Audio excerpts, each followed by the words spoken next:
स्वागत है आप सभी का अपने चैनल ऑनलाइन स्टडी 1.6 में। इस वीडियो में प्रश्नावली 8.2 के प्रश्न संख्या 3 को सॉल्व करेंगे। प्रश्न संख्या 3 है, यदि tan इंटू ए प्लस बी बराबर रूट अंडर 3 और tan इंटू ए माइनस बी बराबर 1/√3 0 डिग्री से बड़ा है ए प्लस बी से बड़ा या बराबर है 90 डिग्री और आगे दिया हुआ है ए बड़ा है बी से, तो ए और बी का मान ज्ञात कीजिए। तो देखिए इस प्रश्न में ये सभी जो दिया हुआ है इस सभी को आप कुछ देर के लिए भूल जाइए।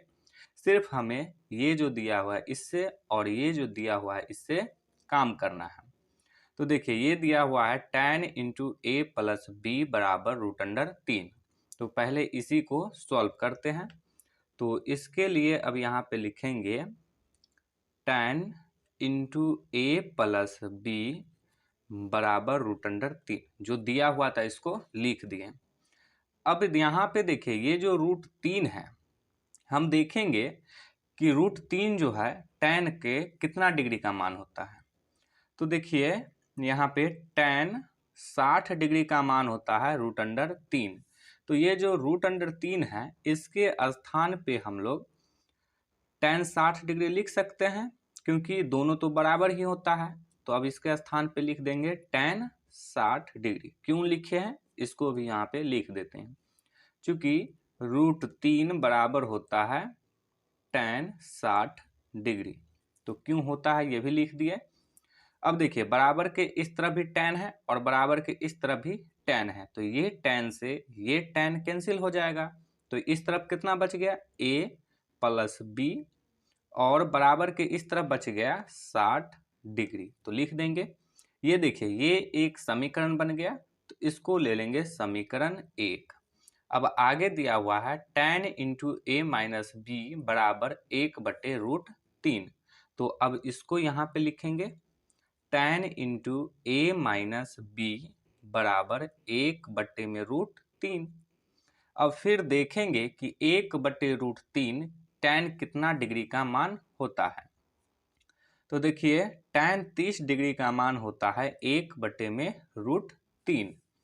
तो यहाँ पे 1/√3 जो है इसके स्थान पे tan 30 डिग्री लिख सकते हैं, क्योंकि ये दोनों तो बराबर ही होता है। तो अब यहाँ पे लिख देंगे tan 30 डिग्री। क्यों लिखे हैं ये भी लिख देंगे, चूंकि 1/√3 बराबर होता है tan 30 डिग्री के। अब देखिए इसमें भी बराबर के इस तरफ tan है और बराबर के इस तरफ भी tan है, तो ये tan से ये tan कैंसिल हो जाएगा। तो बराबर के इस तरफ बच जाएगा a माइनस में b बराबर, और बराबर के इस तरफ बच जाएगा 30 डिग्री। तो देखिए ये भी एक समीकरण बन गया, तो इसको ले लेंगे समीकरण 2। अब दो समीकरण बन गया। अब इस दोनों समीकरण को सॉल्व करेंगे तो a और b का मान निकल जाएगा। तो समीकरण सॉल्व करना हम लोगों ने चैप्टर नंबर 3 में सीख चुके हैं। तो समीकरण को सॉल्व करते हैं। तो यहाँ पे लिखेंगे a प्लस b बराबर में 60 डिग्री, ये है समीकरण 1, और a माइनस b बराबर 30 डिग्री, ये है समीकरण 2। अब क्या करेंगे कि समीकरण 1 में से समीकरण 2 को घटा देंगे। तो इसके लिए यहाँ पे लिखेंगे समीकरण 1 माइनस 2 से। अब देखिए जब एक समीकरण में से दूसरे समीकरण को घटाते हैं तो दूसरे समीकरण का चिन्ह बदल जाता है।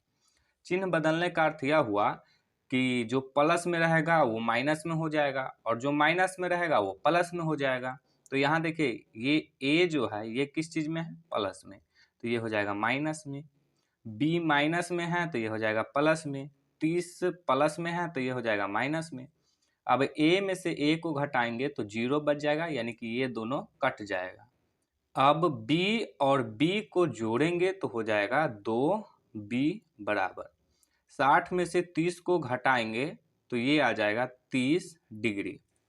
हमें b का मान निकालना है, तो इसके लिए इस 2 को हटाएंगे तो ये 2 बराबर के इस तरफ b के साथ किस रूप में है, गुना के रूप में। इस तरफ आएगा तो हो जाएगा भाग के रूप में।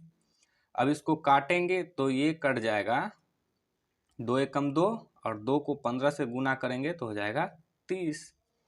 तो B का मान आ गया 15 डिग्री। अब इस B के मान को समीकरण 1 और समीकरण 2 दोनों में से किसी एक समीकरण में रख देंगे, जिससे कि A का मान निकल जाएगा। तो चलिए हम समीकरण 1 में रख देते हैं। तो इसके लिए अब यहाँ पे लिखेंगे B बराबर 15 डिग्री समीकरण 1 में रखने पर समीकरण 1 है A प्लस B बराबर में 60 डिग्री।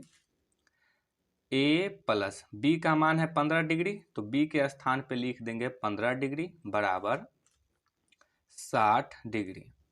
हमें A का मान निकालना है, तो इसके लिए ये जो 15 डिग्री है इसको बराबर के इस तरफ से इस तरफ लाएंगे। तो ये बराबर के इस तरफ है प्लस में, इस तरफ आएगा तो हो जाएगा माइनस में।